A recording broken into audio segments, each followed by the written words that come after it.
Merci pour ce temps ensemble, ce temps autour de la prière pour les enfants, la prière pour nos enfants, pour les écoles.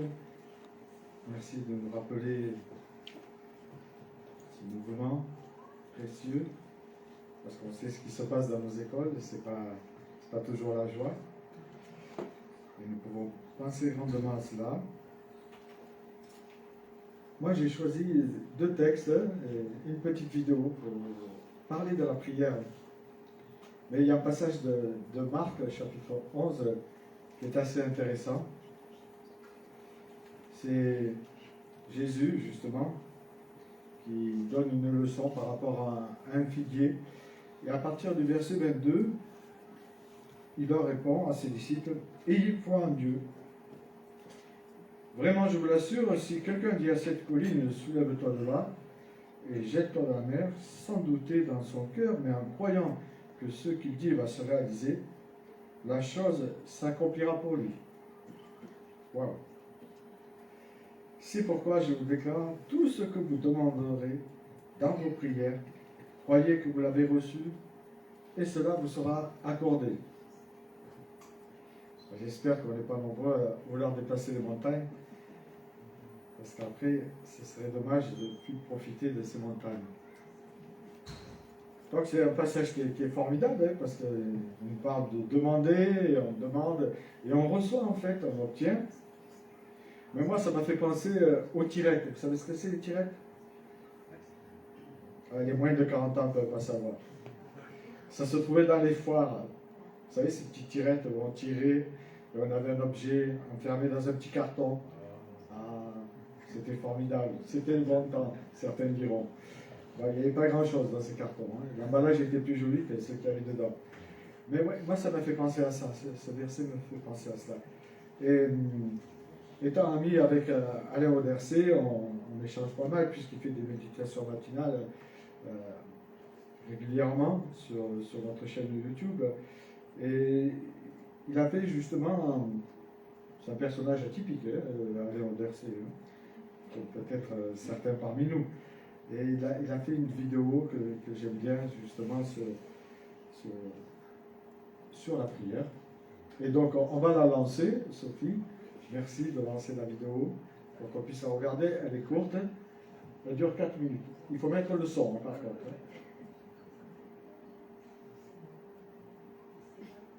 C'est pas imposé son problème. Je vous dis, c'est vrai que, plus concrètement, je pense vraiment à quelqu'un que je connais, une amie. Elle a commencé à parler des forces en main qui n'avait pas et qui même était plutôt optimiste. Elle s'est dit, bah, je vais prier pour lui pour qu'il vienne au croyant, pour que ça change, une meilleure ambiance avec les enfants. Et depuis qu'il a commencé ça, c'est devenu plus terrible à la maison. C'était pas aller vers le mieux, non, c'était vers le pire, tu vois. Et il y avait une tension et tout ça. Et puis, c'est venu à un point qu'elle a décidé, bon, ben j'arrête de prier, j'arrête ce jeu, et voilà. Mais vous savez quoi? Depuis qu'elle a pris tout, ça allait. Tout est logique. Bon, allez-y. Vous voyez cette cuisine? A priori, tout est normal. Tu vois, c'est une cuisine, voilà. Mais voilà, c'est un peu comme ta vie. On la voit de dehors, on se dit, ben, cette personne n'est pas bien. Ça, mais comme tout le monde, il y a des problèmes à l'intérieur. On a des trucs.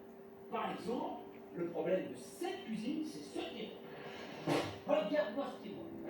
Donc, moi, ça me dérange pas. Alors, on regarde un tiroir comme ça, mais non, mais cette personne, elle vient, puis elle me dit, oh, mais Alain, regarde, dans ma vie, il y a ça qui ne va pas. Chaque fois que je peux te voir, je ne trouve rien. Et donc, ah, je suis coupé. C'est difficile, ça met trop d'ambiance. Est-ce que tu ne pourrais pas m'aider, me délivrer de ce problème? Ben oui, voilà, c'est comme ça quand on prie. C'est ce genre de demande qu'on fait. Donc, ce qu'il faut faire, c'est le demander. Voilà, j'y vais. D'abord, il faut sortir les choses. Parce que si tu laisses les choses comme ça, on ne peut pas se faire.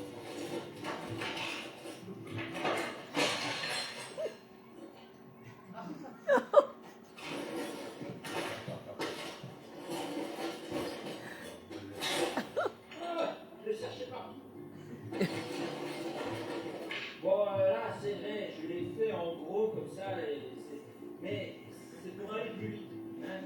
Mais regardez, le premier problème que je rencontre, c'est celui-là. Ben, il faut nettoyer.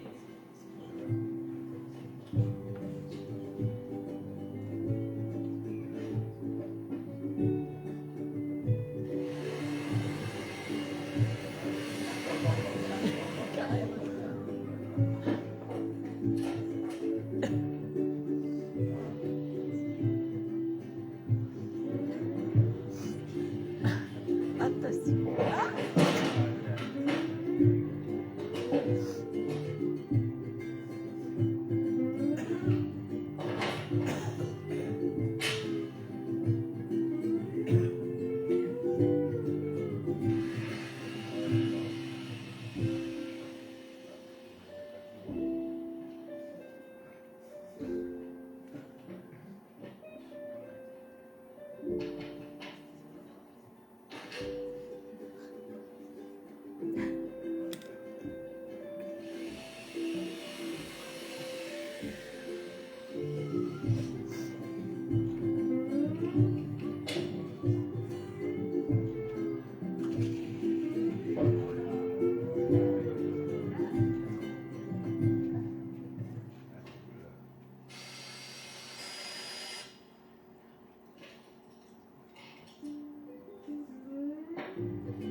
Je sais ce que vous me dites. Vous dites c'est le boxon. C'est vraiment. Vous aviez prié pour une situation pour qu'elle s'améliore et c'est pire quand même.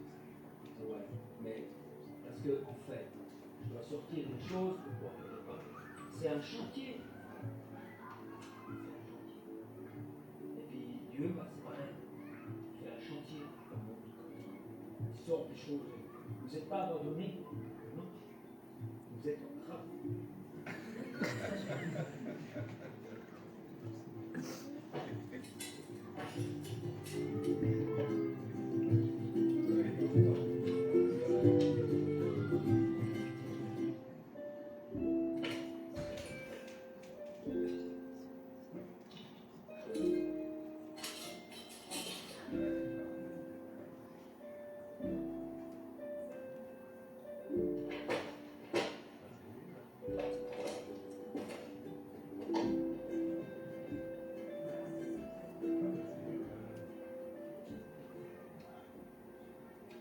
Ah ouais. On a tous besoin de guérison intérieure, on a tous un pouvoir qui touche.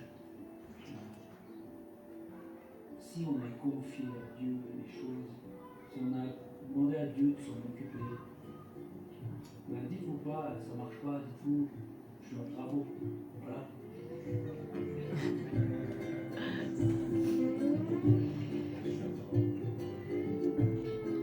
Tu vas arrêter ça.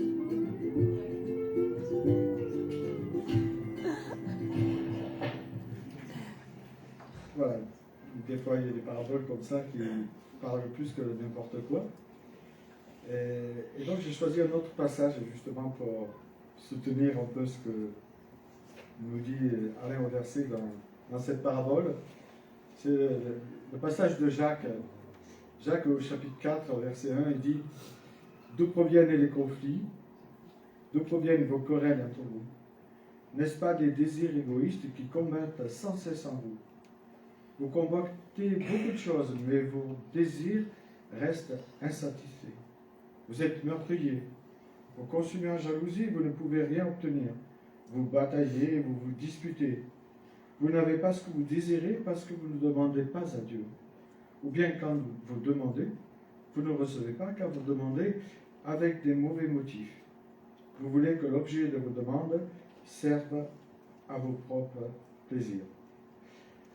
Voilà, j'arrêterai ici la lecture volontairement de Jacques pour me poser la question pourquoi parfois ma prière ou mes prières ne sont-elles pas exaucées.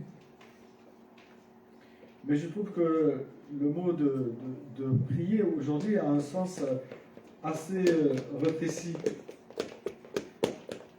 Car bien souvent, il est dans ce verbe demander pour obtenir ce qu'on désire. Alors que la prière, c'est beaucoup plus que ça. On dit que la prière, c'est la respiration de l'enfant de Dieu. C'est notre respiration. Elle est aussi appelée l'arme du chrétien. C'est quand Éphésiens nous dévoile la panoplie du chrétien avec tout ce qui concerne ses armes. Ensuite, il y a plusieurs versets sur la prière. La prière est importante. Si c'est une arme, encore faut-il que cette arme soit fonctionnelle. Et qu'elle ait aussi des bonnes munitions. Parce que si elle n'est pas fonctionnelle, si elle n'a pas les bonnes munitions, je crois qu'on ne pourra pas faire grand-chose en priant. On sait en tout cas à la lecture de l'Écriture que la prière avait une grande place dans le ministère de Jésus. Même quand il était débordé, il arrivait à prendre du temps pour prier. Et même les disciples. On peut se poser la question, quelle place la prière a-t-elle dans ma vie de tous les jours? Et pourquoi ma prière n'est-elle pas exaucée? Parce que la prière n'est pas seulement une demande. Il existe toutes sortes de manières de prier. Mais il convient d'abord de rechercher ce qu'est la prière selon l'Écriture. Comment elle est définie dans l'Écriture. Elle n'est pas réduite à une seule demande, ce serait dommage. Ce qui est sûr, c'est que la prière ne dit jamais d'ordre à Dieu. L'Ecclésiaste nous dit, Dieu est au ciel, vous êtes sur la terre, et faites attention quand vous rentrez dans sa présence. Mais la prière, elle s'approprie ce que Dieu promet et offre dans sa grâce. C'est une grâce de pouvoir prier, de pouvoir parler à ce Dieu, sans intermédiaire, si ce n'est Jésus-Christ. Alors il y a quelques dangers, quelques obstacles à nos prières, et il a montré, je crois, Alain l'a bien montré. Vous demandez parce que vous demandez mal. Et vous demandez pour satisfaire vos désirs. Il ne parle pas seulement des désirs, parce qu'on pourrait dire, alors on n'a pas le droit de prier et avoir des désirs, mais il dit des désirs mauvais, et c'est complètement différent. Des désirs qui ne sont pas selon le plan de Dieu. L'apôtre Jean, qui était très proche du Seigneur Jésus, nous dit justement, quoi que ce soit que nous demandions, nous le recevons. Et là, on va se dire, alors je peux demander des baskets aussi, des Nike, pourquoi pas. Mais il poursuit. Parce que nous gardons ses commandements. C'est lié en fait. Et ensuite, il continue, et que nous faisons ce qui lui est agréable. Garder ses commandements, être agréable, permet à notre prière d'avoir ce qu'on appelle une puissance dans notre jargon évangélique. Et puis 1 Jean 5, verset 14, il est dit, si nous demandons quelque chose selon sa volonté, il nous écoute. Dieu nous écoute. Mais il n'a pas dit qu'il va nous donner, mais il nous écoute. Et ça, c'est formidable, de se savoir écouter. Parce que je ne sais pas si nous écoutons toujours le Seigneur. Alors, il y a quelques facteurs qui provoquent et qui peuvent être des obstacles à nos prières. Un manque d'harmonie dans le couple, avec le voisinage, l'égoïsme, un esprit de non-pardon, que ce soit avec les enfants, dans le couple, avec la famille. Être rancunier, ça aussi, ça entrave la prière. Les gens qui sont remplis d'amertume, de rancune, c'est difficile. En fait, ce sont toutes ces blessures cachées. Il y en a d'autres, on pourrait mettre une liste interminable. Ça peut être aussi un manque de foi, l'incrédulité. Entrave aussi la prière, nous dit un peu plus loin Jacques. La prière, en fait, c'est un dialogue qu'on doit avoir avec Dieu. On doit avoir ce dialogue avec Dieu. Et quand on aime quelqu'un, on a envie de discuter avec lui. La prière doit être le cri d'un cœur qui monte vers Dieu. Elle ne se prend pas dans les manuels. Moi, depuis tout petit, je parle à Dieu.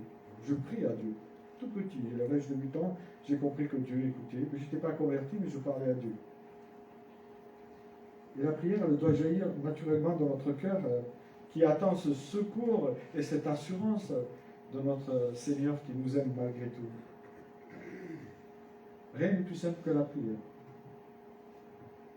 Si nous savons parler, nous savons aussi prier. Mais la prière utile et efficace, on le voit, elle demande de savoir prendre du temps. Alors bien sûr, dans cette vie de tous les jours où on court à droite et gauche, on a du mal à prendre du temps. Mais on peut prendre un temps, que ce soit le matin, le midi, le soir, quand vous voulez, ou la nuit, quand vous avez des insomnies. C'est un moyen de prier aussi. C'est un temps important auprès du Père.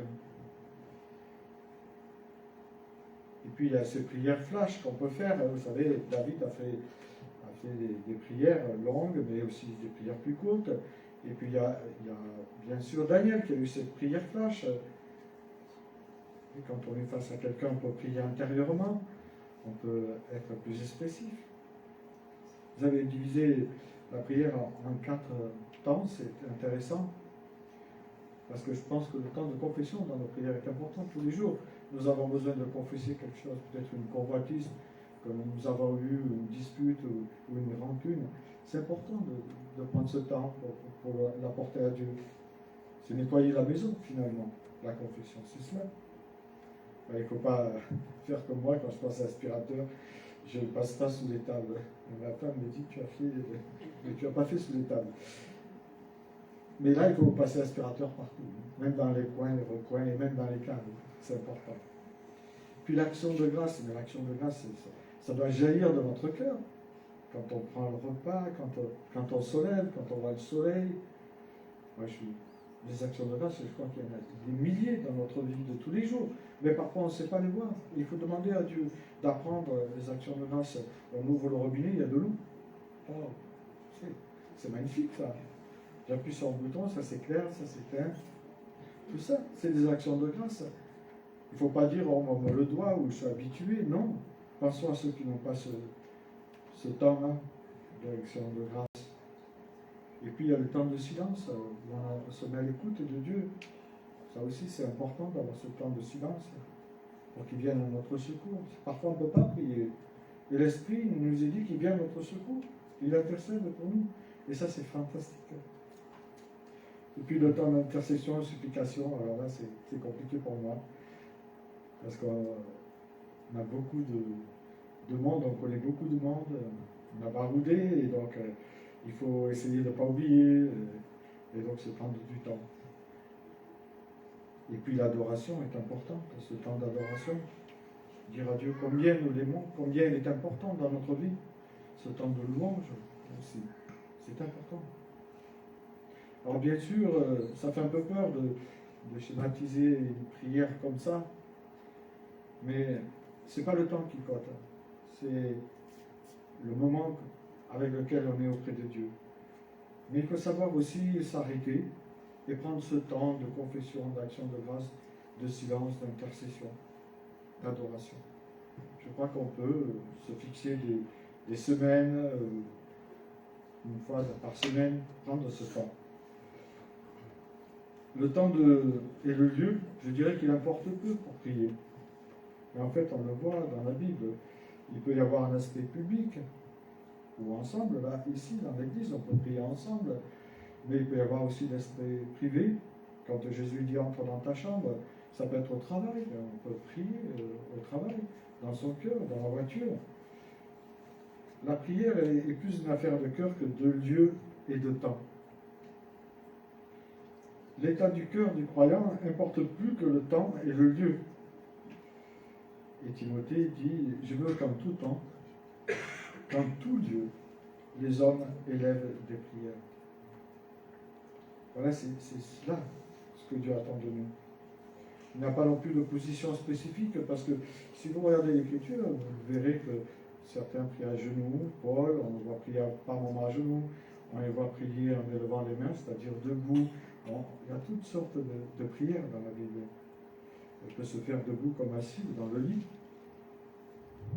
ou ailleurs. Elle peut se faire en fermant les yeux ou en ouvrant les yeux. Ça n'a pas d'importance. En fait, il n'y a pas de forme spécifique pour la prière. Mais si j'ai dit que la prière est un dialogue, il faut savoir écouter. Et l'écoute de Dieu, c'est dans sa parole. C'est important aussi. Il ne faut pas toujours parler, hein, sans laisser placer un mot au Seigneur. Je crois que c'est important là aussi de prendre du temps pour écouter sa parole. Alors l'efficacité ne dépend pas de la répétition ou de la longueur de notre prière. Hein. Jésus l'a dit justement. Hein. Mais c'est de savoir prendre ce temps, cœur à cœur avec Dieu. José Martinez, qui a écrit sur la prière, pas mal de livres, il est dit avec force, il serait absurde de mesurer en unité de temps, la qualité, l'intensité et l'efficacité de la prière.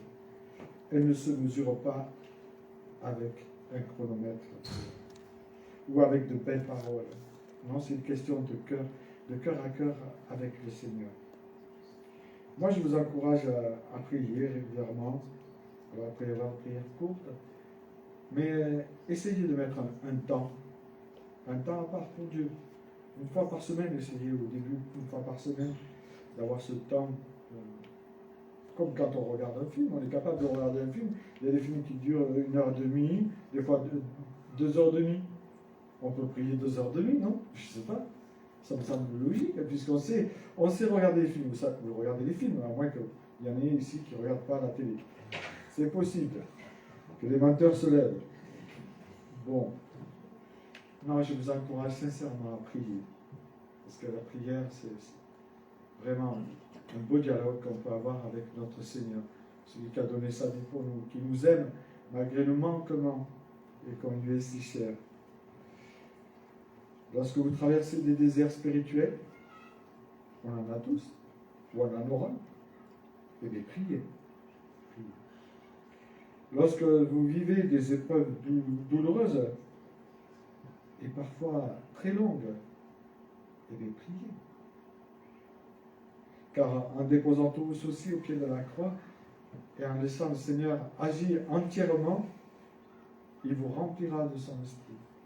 Il vous restaurera. Parce qu'on a besoin d'être restauré régulièrement par le Seigneur.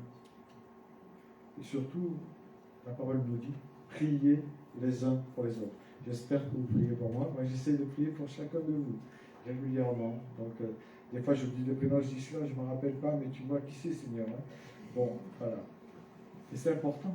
Je crois que la prière des frères et des sœurs est importante pour nous unir aux uns aux autres, pour apprendre à nous supporter, pour apprendre à nous aimer.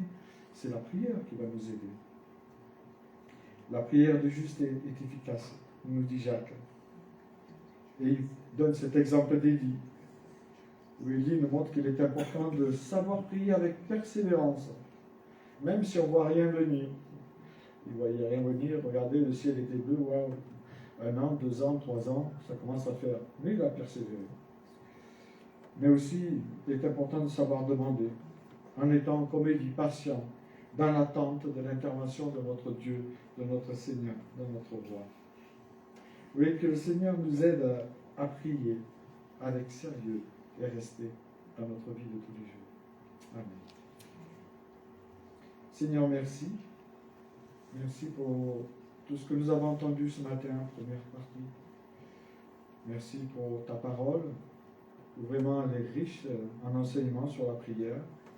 Apprends-nous à la sonder pour savoir comment nous aussi, nous devons prendre ce temps pour être cœur à cœur avec toi. Merci de nous rappeler que tu veux que nous dialoguons avec toi jour après jour, quel que soit le lieu, quel que soit justement le moment, que nous sachions retrouver ce temps, ce moment et ce lieu, afin que nous puissions être en bonne relation avec toi. Oui, je te prie de bénir chacun de nous, de renouveler nos forces, de nous donner le vouloir et le faire pour savoir entrer en dialogue avec toi. Je te demande cela dans le nom de Jésus-Christ, notre précieux Sauveur. Amen. Normalement, il y a un chant.